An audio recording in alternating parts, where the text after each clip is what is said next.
Hello everyone, and my name is Blaise Van Heck from Busy Bird Publishing, and I'm excited today because I'm getting to talk to Cherrie Adams, who has just written or just published a book. I shouldn't say just written because it takes a while to write a book, but Cherrie has been working for a couple of years now, I would say, on her book. And so I would like to welcome Cherrie. Hi, Cherrie. How are you going? Hi, Blaise. I'm well. I'm really well. Thank you. Good. Tell us a little bit about your book, Critter's Choice. This one? Yes. With the gorgeous illustrations. Maybe show us the back as well, because it's a bit of a delight colour-wise. I don't know if people can see that well, but it's gorgeous. All over, really, inside and out in terms of colour. Yeah, it's a beautiful product. Yeah. Beautiful illustrations by Lucinda Gregory, which I'm incredibly grateful for. She's done a magnificent job. Yeah, it's gorgeous. So, Cherrie, tell us a little bit about why you wrote this book. Okay, so our youngest son, we have 3 sons, and our youngest son, Christopher, who we call Critter, hence the name of the book. He was diagnosed with brain cancer 5 years ago and passed away after 11 months from diagnosis. And in the journey of grief for the loss of my son, I just started writing, really just to get my thoughts onto paper. Yeah. And whilst that was cathartic in that moment, I couldn't quite reconcile that through illness he had choices taken away from him. And I guess I felt like my final gift to him might be that I could reframe his departure from Earth so that he was actually empowered to do that, which is why I've called the book Critter's Choice. Yeah. Cool. Okay. And so you could be mistaken for thinking that this book is a biography, but it's not really, is it? What would you, I kind of feel like it's almost like a fable, or, you know, it's a little bit more than just a biography. Absolutely, and I was really mindful that I didn't want to write a biography about my boy. I didn't really want to talk about him just in terms of those last 11 months. Yeah. So in that reframing, it does have a bit of a fantasy aspect to it in some ways, fable-like. It certainly has a message. I hope that becomes apparent when people are reading it.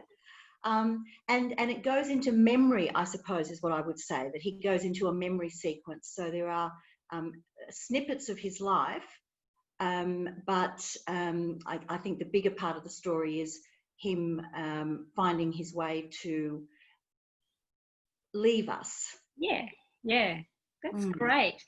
And how did you find the actual process? I know that you started writing for yourself, but when you start thinking that this might be read for other people, how does that change the process for you?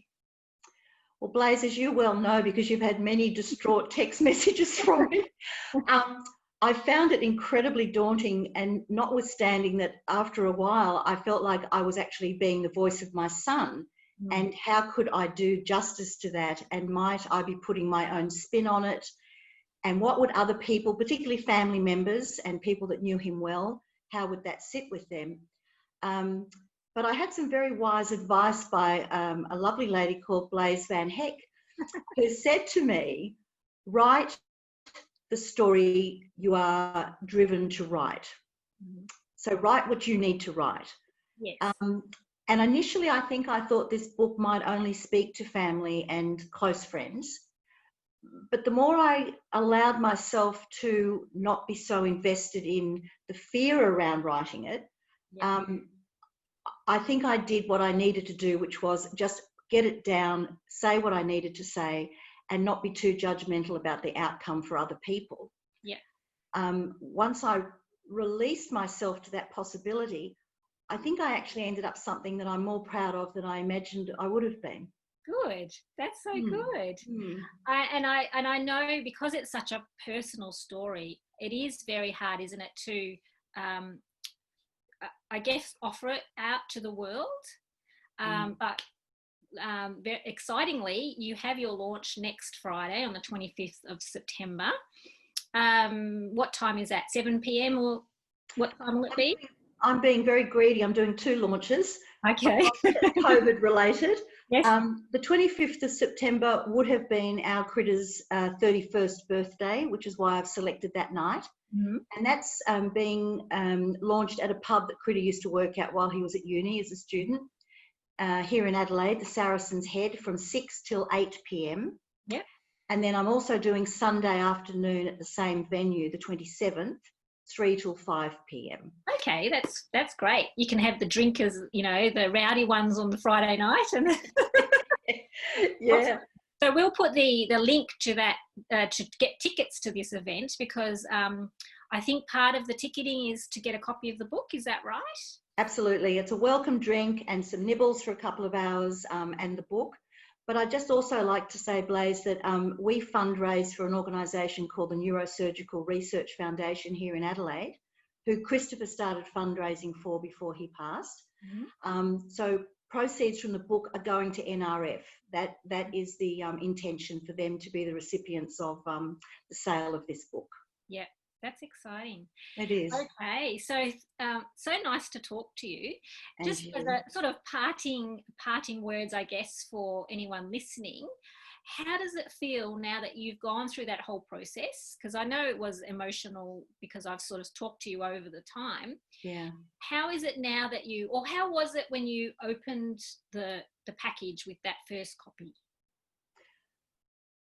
Gee, if I was a better wordsmith, I'd find the right language to describe it. I would say I thought it was going to be nerves and a sense of, oh my gosh, like, what if nobody likes it? And it was actually the antithesis of that. I felt enormous pride. I felt that I had gifted to my son the thing that I wanted to do. Yeah. But truly, I had gifted to myself the possibility that I could do this, and I did. So a lot of pride, actually, Blaise, to tell the truth. Fantastic. And what a beautiful tribute to your son as well. Yeah. On the anniversary too, like you did it. In amongst I did it. Maybe I could thank COVID, because maybe the lockdown pressed me into a place of just needing to knuckle down. But you, of course, have been a huge part of this process. So I really want to acknowledge you and Busy Bird as well, because you have thank you. gently held my hand. Yeah.